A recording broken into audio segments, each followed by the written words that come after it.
I bought the DynaVap Unidyn, and this thing sucks until it doesn't. Let me explain.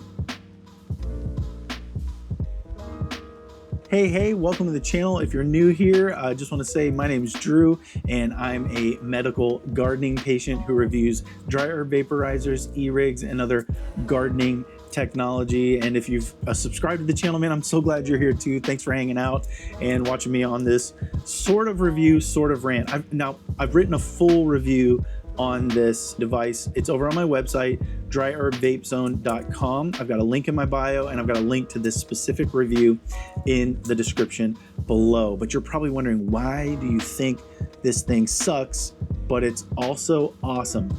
Let me explain. I'm gonna explain. Okay, let me share my experience with you guys about the Unidine. I was so excited to get this. I saved up my pennies and I bought this with my own money. When I was browsing DynaVap's website, this was billed as kind of like a portable little ball vape. How it works is there's like all these little, I think they're steel. If I made a mistake there, I'll pin a little correction in there. But there's these little balls in here that hold heat, just like a ball vape would. And I don't know if you can hear this, but there it is. Oh crap, I hit the mic. Hold on. Okay. You can probably hear that, then kind of shake around. It sounds like a little bit of like a baby's rattle or something like that. Anyways, so I wanted this ball vape because I have a ball vape. I thought that was cool. I thought, hey, that's kind of a cool idea. Let's see how it works. So I saved up my money and I bought it, and it was mail day. The mail person showed up, and you can ask my wife. I was literally standing by the door. I was so excited to get this because this was my first butane vape, my first analog vaporizer, and I've heard really good things about them. And the people who love DynaVap, they ride hard for DynaVap. So I was like, I'm ready. Let's go. So I got it. And it came in this little box here, and I thought that was kind of cool. Not a ton of extra packaging, saving the earth and all, that's kind of cool. And one of my first things I always do when I get a new vaporizer is I want to read the manual. So I open the box up, and there's no manual, but there is a QR code. The QR code did not send me to a Unidine specific page. It was more of a general support page that had a bunch of other devices on it. And even since when I've just recently looked, it's more of a how to use a DynaVap, which is cool, which is fine, but you kind of have to wade through a bit of extra information to get to your specific vaporizer. With this particular one, I wish they would have had something more specific because it has a lot of quirks. Let me explain those quirks. Let's talk about my first use with this and why I opened with, this thing sucks, but it's kind of my favorite vaporizer now. So I was ready to start. I grabbed it, I loaded it up with some wonderful, fresh, you know what I'm talking about, herb. I was really excited to use it, and I did exactly as the tutorials told me to. I held the flame at a certain distance away, right where the tip of the butane torch was hitting. There's even on here, I'll show you a close-up, but there's even markings. They seem to be like laser engraved onto this, and that helps you know, like, hey, you need to rotate this. And then where you place the flame is really like the length of heat up time. It kind of describes that for you. So I followed the tutorial exactly.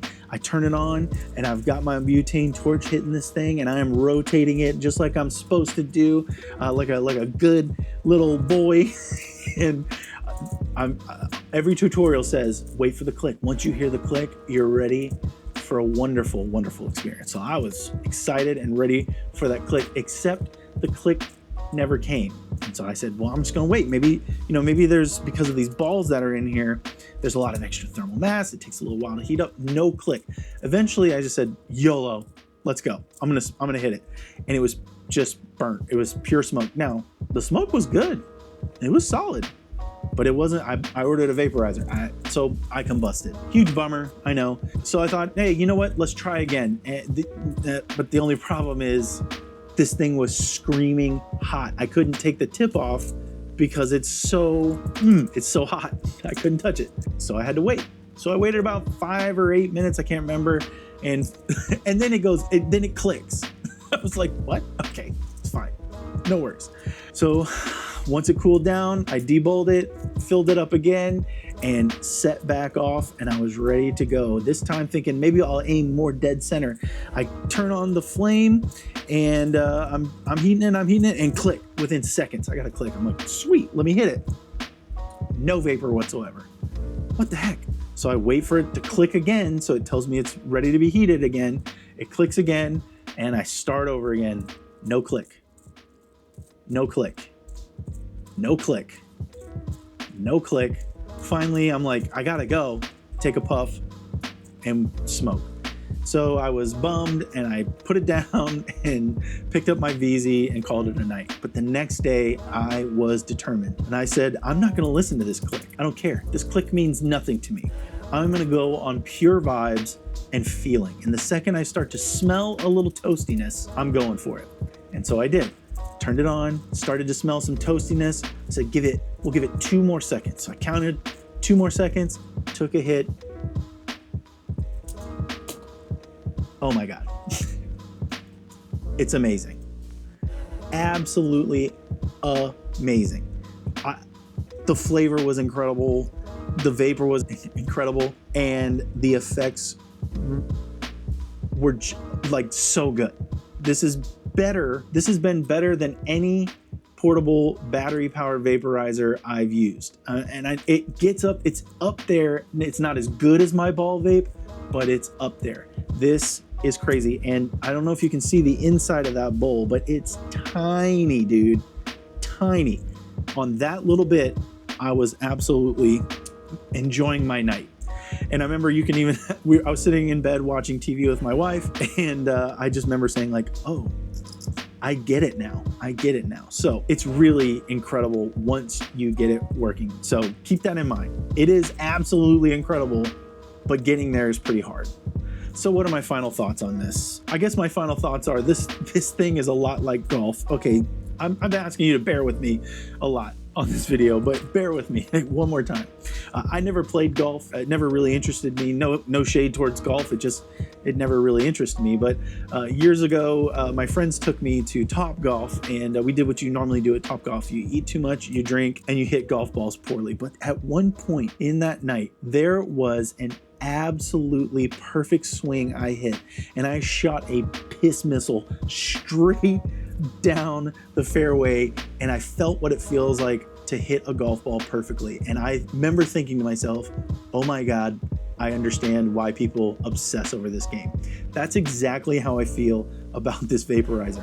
You have to put in some work, and you have to be willing to make mistakes with it, because this click, as far as I know with this device, now I've not used any other DynaVap, so take this with a grain of salt, but with this particular one, the click doesn't mean anything. It doesn't mean anything. I remember thinking when I was playing that round of golf, or that round of Top Golf, I remember thinking, oh, I get it now. And that's exactly how I feel about this. So if you are gonna pick one up, just know that you gotta be patient, and you've gotta be really exacting with it. The thing about DynaVap is it kind of comes across as like, it's simple. You just light it up, hear a click, boom, you're good to go. That absolutely was not my experience with this. My experience sucked at first, but once I figured it out, I only use this now, unless I'm testing another device, but this is the only thing I want to use, and I'm really excited to save up my money and get a Tempest 2, because I hear only incredible things about that. I hear they're even better than these, so really excited about it. But yeah, do you have a Unidine? And if so, you got tips for me on what to do different? Maybe it's just my cap. I know that a lot of people use induction heaters, and I didn't want to do that because, well, I just wanted to, it's billed as like a butane, it's an analog. I wanted to experience it that way, but stay tuned for the channel, because I'm gonna 3D print and design my own DIY induction heater, and I'm gonna try not to burn my house down in the process. Okay, this video is going long. Should you get it? If you want to work for it, yes, because the payoff is really, really good. And if you can get it on sale, it's even better. All right, guys, thanks for hanging out. I've got a link to my full review, my full written review on my website in the description below. And as always, man, thanks for hanging out with me today, and we'll see you next time.